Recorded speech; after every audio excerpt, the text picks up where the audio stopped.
अस्सलाम वालेकुम मेरे प्यारे प्यारे व्यूवर्स को मेरा प्यार भरा सलाम। आज हम बनाएंगे कढ़ाई दिलरुबा। बहुत ही मज़े की बनती है। बकरा ईद आ रही है तो बकरा ईद में स्पेशल ये कढ़ाई है, कढ़ाई दिलरुबा। हर किसी के दिल को भाती है ये। बहुत ही मसालेदार, अच्छी और मज़े की कढ़ाई, बहुत ही इजी है। अगर आपको मेरी वीडियोस अच्छी लगती है तो मेरी वीडियो को लाइक कीजिए और शेयर कीजिए और मेरे चैनल को सब्सक्राइब कीजिए और साथ में दिए गए बेल आइकन के बटन को प्रेस करना मत भूलिए ताकि मेरे आने वाली तमाम वीडियोस का नोटिफिकेशन आप तक सबसे पहले पहुंचे।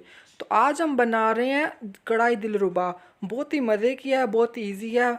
आप ये घर में बकरा ईद पे बनाएंगे ना तो आपके घर वाले भी खुश होंगे कि बहुत ही मज़े की है, बहुत ही ईजी है। तो बहुत सिंपल है। तो इसको बनाने के लिए मुझे जिन चीज़ों की ज़रूरत है, आधा किलो मैंने बीफ का गोश्त लिया है। मैंने इसे वॉश कर लिया है। अगर आपने मेरी वीडियो नहीं देखी गोश्त को वॉश करने वाली तो उसका लिंक मैं डिस्क्रिप्शन बॉक्स में दे देता हूँ, आप जाएं और देखें कि मैंने इसे किस तरह वॉश किया है। 3 बड़े साइज़ के प्याज थे, इसे मैंने पेस्ट बना लिया है। थोड़ा सा पानी डाल के ब्लेंडर में इसका पेस्ट बना लिया है। 1 टेबलस्पून अदरक, 1 टेबलस्पून लहसुन, इनको कूट लिया है। 1 टेबलस्पून धनिया, इसे मैंने छोटा छोटा काट लिया है। 3 से 4 हरी मिर्च थी, इसे मैंने दरमियान से काट लिया है। हाफ़ कप दही है। 3 मीडियम साइज़ के टमाटर थे, इनका मैंने पेस्ट बना लिया ब्लेंडर में थोड़ा सा पानी डाल के।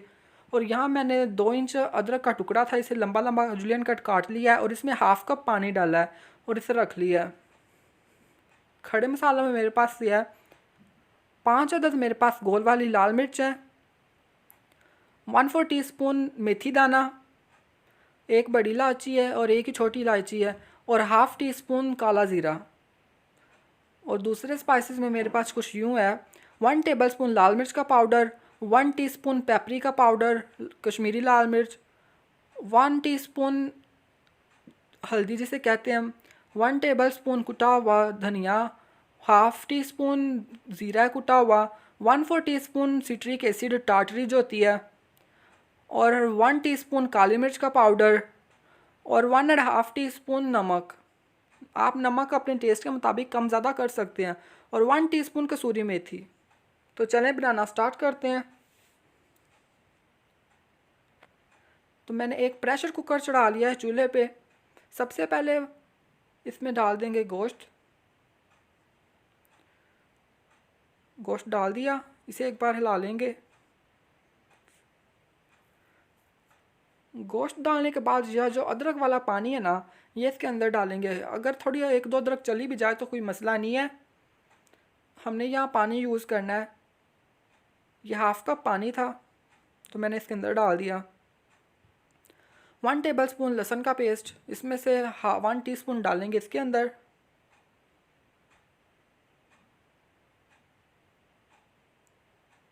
और अच्छी तरह से इसे मिक्स कर लेंगे। फ्लेम मेरा मीडियम हाई है। अच्छी तरह से मिक्स कर लिया है। इसमें डालेंगे 1 टीस्पून नमक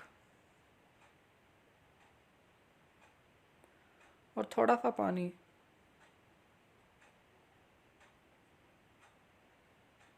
यहाँ पानी मैंने डाला है 2 कप।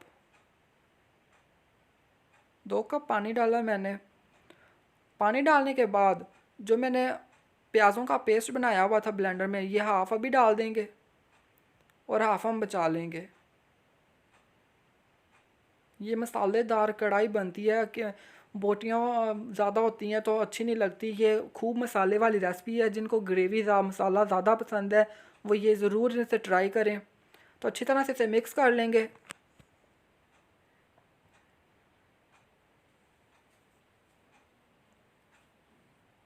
इसमें तकरीबन 2 टीस्पून नमक जाता है। 1.5 टीस्पून मैंने वहाँ रख लिया था और 1.5 टीस्पून मैंने इसमें यूज़ किया नमक। और अब इसे उबाल आने तक पका लेंगे। तो गोश्त में हमारा उबाल आ गया। अब इसे कवर कर देंगे और इसे सीटी लगा देंगे। कुकर को करेंगे कवर, इसे बंद कर देंगे और इसके ऊपर वेट रख देंगे। इसे तब तक पकाएंगे जब हमारी सीटी बोलना शुरू हो जाएगी ना, तो सीटी बोलने के बाद 15 मिनट इसे पका लेंगे। तो 15 मिनट हो गए हैं गोश्त को पकते हुए। अब इसका वेट हटाएंगे और इसे खोल देंगे। इसका वेट मैं करूँगा साइड पर, इसे खोल लूँगा तो इसकी एयर जो है वो मैंने निकाल दी है। अब इसे खोल लेंगे तो ये देखें धुआं धुआं कितना हो गया है। इसे ऑपोजिट साइड पे खोलेंगे ताकि अगर कोई छींटें उड़ रही हैं ना, धुआं हमारे फेस पे ना आए, दूसरी साइड पे ही जाए। तो ये मैंने खोल लिया, देखें पानी भी अभी है। हाफ कप अदरक वाला पानी था और 2 कप ही मैंने बाद में पानी डाला है।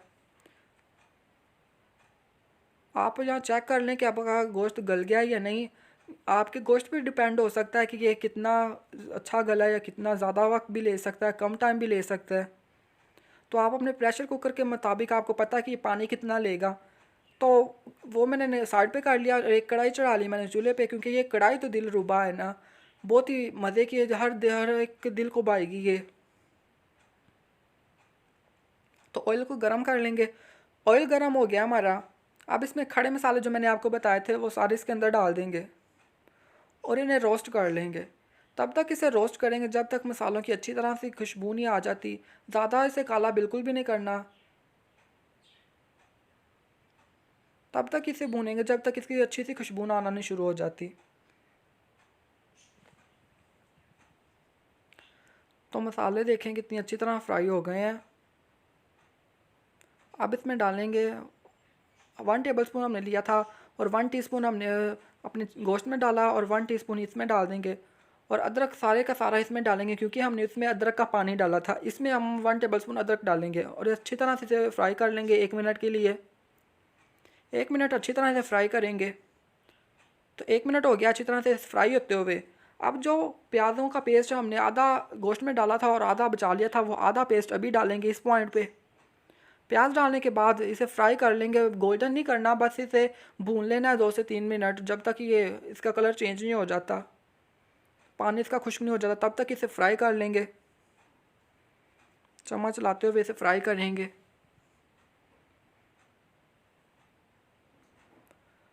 देखें अच्छी तरह से मिक्स कर लिया और अब इसे फ्राई कर लेंगे, ज़्यादा गोल्डन नहीं करना इन्हें।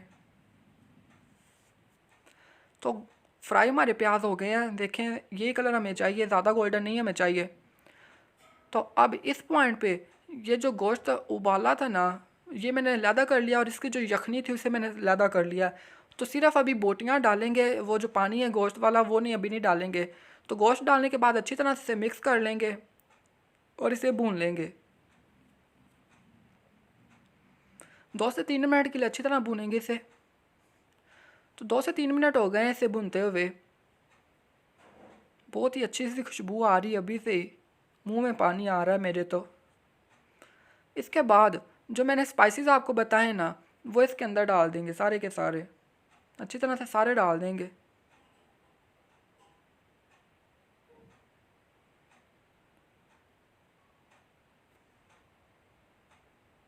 स्पाइसेस डालने के बाद अच्छी तरह से इसे मिक्स करेंगे।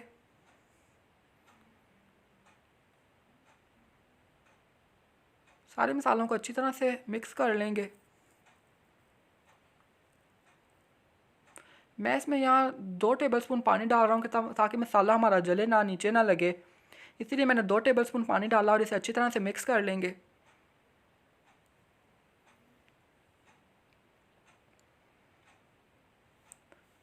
चम्मच लाते हुए इसे 2 से 3 मिनट भून लेंगे मसालों के साथ।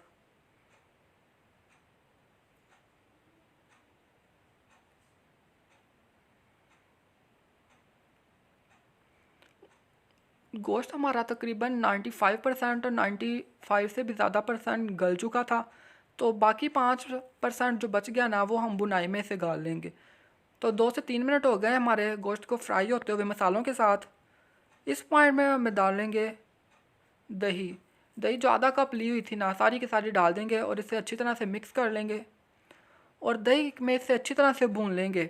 तब तक भून लेंगे जब तक दही का पानी खुश्क नहीं हो जाता और तरी सी ऊपर नहीं आ जाती।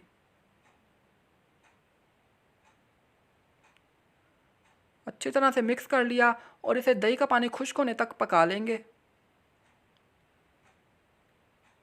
तो दही का पानी खुश्क हो चुका है और तरी भी इसके ऊपर आ गई है, देखें अभी से बहुत मज़े की लग रही है। एक बार अच्छी तरह से इसे मिक्स करेंगे। अच्छी तरह से मिक्स करने के बाद जो मैंने पानी निकाला था ना, बोटियाँ अलग कर रही थी और इसका जो पानी था वो अलग कर लिया था, तो वो पानी तकरीबन 1.5 कप है, वो इसके अंदर डाल देंगे। बाकी का जो 1 कप था ना वो पकाने में चला गया। यहाँ पानी 1.5 कप है, वही प्याज़ों वाला, तो वही पानी इसके अंदर डाल देंगे। प्याज़ों वाला पानी डालने के बाद जिसमें हमने गोश्त को गलाया था, अच्छी तरह से इसे मिक्स कर लेंगे। और पानी जब तक खुश्क नहीं हो जाता, तरी इसके ऊपर नहीं आ जाती, तब तक इसे भून लेंगे, पका लेंगे। अच्छी तरह से करेंगे मिक्स और इसे ऊपर से कवर करेंगे और इसे अच्छी तरह से पका लेंगे, भून लेंगे। तो मैंने अच्छी तरह से मिक्स कर लिया है। अब इसे ऊपर ढक्कन लगाएंगे और इसे पका लेंगे 2 से 3 मिनट के लिए। तो ये देखें तरी हमारी फिर ऊपर आ गई है, इसका मतलब पानी हमारा खुश्क हो चुका है। इस पॉइंट पे जो मैंने चीरा लगा के रखी हुई थी ना मिर्चें, वो आधी डाल देंगे और कुछ बचा लेंगे। साथ ही डालेंगे जो जुलियन कट अदरक मैंने काट के जिसका पानी पहले डाला था ना, उसमें से आधी अभी डाल देंगे। कटी हुई अदरक जुलियन कट तकरीबन 1 टेबल स्पून, थोड़ी सी ज़्यादा ही होंगी। तो अदरक और मिर्चें डालने के बाद अच्छी तरह से इसे मिक्स करेंगे। कढ़ाई को जितना ज़्यादा भूनेंगे ना, उतना ज़्यादा ये मज़े की लगेगी, इसीलिए इसे बार बार भूनते जाएंगे। और फ्लेम हमारा हाई है, क्योंकि कढ़ाई हमेशा हाई फ्लेम पे ही अच्छी बनती है। तो यहाँ भूनते हुए तकरीबन 5 मिनट हो गए हैं। देखें ग्रेवी हमारी कितनी मज़े की लग रही है, अच्छी हो गई है और थिक भी हो गई है। तो इस पॉइंट पे जो मैंने 3 टमाटरों की प्यूरी बनाई हुई थी, तो उसमें से आधी अभी डाल देंगे और आधी बचा लेंगे। टमाटो की प्यूरी डालने के बाद अच्छी तरह से मिक्स करेंगे और इसे टमाटर के पानी को तब तक भून लेंगे जब तक टमाटर का पानी खुश्क नहीं हो जाता, और इसे भून लेंगे।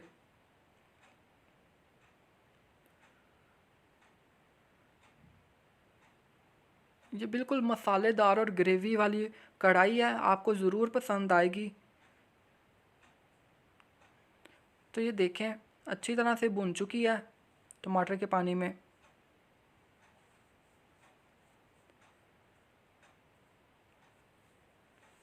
5 मिनट तकरीबन इसे हुए हैं भूनते हुए। तो जो टमाटर का पेस्ट बच गया था ना आधा, वो अभी डाल देंगे और इसे दोबारा भून लेंगे टमाटर के पानी में, क्योंकि टमाटर के अंदर भी पानी होता है। जो 1-2 टेबल स्पून इसे प्यूरी बनाने के लिए मैंने यूज़ किया वो भी होता है। तो इसे भून लेंगे दोबारा टमाटर के पानियों में, तब तक भून लेंगे जब तक तरी इसके ऊपर नहीं आ जाती। या मेरे घर में ग्रेवी और मसाला ज़्यादा यूज़ हुआ जाता है, बोटियाँ ज़्यादा नहीं पसंद, तो इसीलिए मैंने ग्रेवी और मसाला ज़्यादा रखा है। तो देखें टमाटर का पानी भी खुश्क हो गया और बहुत ही अच्छी सी ग्रेवी हमारी तैयार हो गई है, मसालेदार, बहुत ही मज़े की। अगर आपको मसाला ज़्यादा नहीं पसंद तो आप प्याज की क्वांटिटी और टमाटर की क्वांटिटी कम कर सकते हैं। तो यहाँ मैं डालूँगा 2 से 3 टेबल स्पून पानी के। पानी डालने के बाद इसे भून लेंगे। जितनी ज़्यादा इसे भूनेंगे ना, उतनी ज़्यादा इसका फ्लेवर अच्छा आएगा और टेस्ट अच्छा आएगा। तो पानी डालने के बाद इसलिए डाला क्योंकि अब हम इन्हें से दम पे लगाना है, तो इसीलिए अब डालूंगा इसमें कसूरी मेथी 1 टीस्पून जो मैंने लेके रखी हुई थी। कसूरी मेथी से जायका कढ़ाई का बहुत ही मज़े का आता है, बहुत ही अच्छी लगती है। और जुलियन कट गार्निशिंग को छोड़ के बाकी सारी जुलियन कट अदरक इसके अंदर डाल देंगे। कढ़ाई के अंदर जुलियन कट अदरक बहुत ही मज़े की लगती है, बहुत ही कमाल की लगती है। तो धनिया को गार्निशिंग को छोड़ के बाकी सारा धनिया अब इस पॉइंट पर डाल देंगे। तो यहाँ मैंने बटर लिया हुआ है, मक्खन। अगर आपके पास बटर नहीं है तो आप इसे अवॉइड भी कर सकते हैं, लेकिन बटर से इसका जो टेस्ट आता है ना, हम बहुत ही कमाल का आता है। आप ज़रूर इसे ट्राई करें। तो देखें बटर भी हमारा सारा मेल्ट हो चुका है और अब जो इसे कवर करके हमने 2 से 3 मिनट दम दिया था, और दम खोलने के बाद अब इस जो मेथी डाली थी और धनिया अदरक डाला था ना, इसे अच्छी तरह से मिक्स कर लेंगे ताकि हमारा कसूरी मेथी का जो फ्लेवर है ना वो अच्छी तरह से कढ़ाई में आ जाए। तो अच्छी तरह से मैंने इसे मिक्स कर लिया है और हमारी कढ़ाई ऑलमोस्ट तैयार हो चुकी है। ग्रेवी भी बहुत मज़े की लग रही है। सारे घर में खुशबुएं फैली हुई हैं और सारे बहुत ही बेचैन है कि कब ये हम खाएं। तो बाकी की जो हरी मिर्च बची हुई थी वो इसके ऊपर डाल देंगे और धनिया डालेंगे और थोड़ी सी अदरक डाल देंगे। जी तो तैयार है हमारी कढ़ाई दिलरुबा। बहुत ही मज़े की है, बहुत ही सिंपल, बहुत इजी है। अब मैं इसे डिश आउट कर लूँगा। तो कढ़ाई मैंने डिश आउट कर ली है। देखें बहुत ही मज़े की कढ़ाई दिलरुबा हमारी तैयार है। आप ज़रूर इसे बनाएं। बकरा ईद आ रही है, बकरा ईद पे गोश्त बहुत सारा होता है और समझ नहीं आती कि हम इनका क्या बनाएं। तो आप बकरा ईद पे ये बनाएं बीफ की रेसिपी कढ़ाई दिलरुबा। आप मटन की भी बना सकते हैं, बीफ की भी बना सकते हैं और इसे इस पॉइंट पे चिकन की भी बना सकते हैं। तो अगर आपको ये मेरी रेसिपी और कढ़ाई अच्छी लगी है तो मेरी वीडियो को लाइक तो ज़रूर कीजिए और मेरे चैनल को भी सब्सक्राइब किया करें। तो अच्छा चलता हूँ, दुआओं में याद रखिएगा। इंशाल्लाह फिर लौट के आऊँगा एक मज़ेदार सी और सिंपल रेसिपी के साथ। खुदा हाफिज़।